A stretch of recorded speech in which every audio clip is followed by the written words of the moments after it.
গণতন্ত্রের মা বেগম খালেদা জিয়া, বাংলাদেশ জাতীয়তাবাদী দল বিএনপি ভারপ্রাপ্ত চেয়ারম্যান এবং আমাদের দলের সিনিয়র নেতা প্রশাসক কমরজি শহীদুদ্দিন চৌধুরী আমির সাহেব সহ 57 ধারায় যে মামলাগুলি হয়েছিল সেগুলো কোর্ট আজকে শুনানি করেছে। শুনানি করার পর কোর্ট যেটা দেখেছে যে এগুলো হয়রানিমূলক মামলা, পলিটিক্যাল হ্যারাসমেন্ট করার মামলা এবং এই মামলাগুলি করা হয়েছে একটি দলের এগেনস্টে এবং একটি দলকে যেন তারা নির্বাচন করতে না পারে এবং তারা যেন কোনোভাবে দাঁড়াতে না পারে এইভাবে করা হয়েছিল। এবং কোর্ট আজকে শুনানি হওয়ার পরে সেই সবগুলো মামলা তাদের খারিজ করে দিয়েছে, পাশ করে দিয়েছে এবং তারা বলেছে যে এরকম পলিটিক্যাল মামলা যেন আর না হয়। এ বলে সবগুলি ম্যাডামের এগেনস্টে, জনাব তারেক রহমানের এগেনস্টে এবং ভাইয়ের এগেনস্টে মামলাগুলো সব খারিজ করে সব 8টা মামলার মতো খারিজ করা হয়েছে। ম্যাডামের একটা মামলা, বাকিগুলো আমাদের অ্যানি ভাইয়ের মামলা।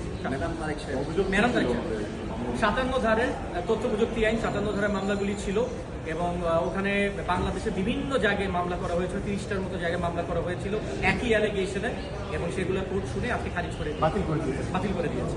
কষ্ট করে দিয়েছেন না, 30টা যেটা হয়েছিল পুরো বাংলাদেশে 30টা বেশি মামলা হয়েছিল একই সেখান থেকে 8টা মামলা বাতিল করলো। কার বেঞ্চ 15 ওর জাস্টিস আসাদুজ্জামান সাহেবের বেঞ্চ।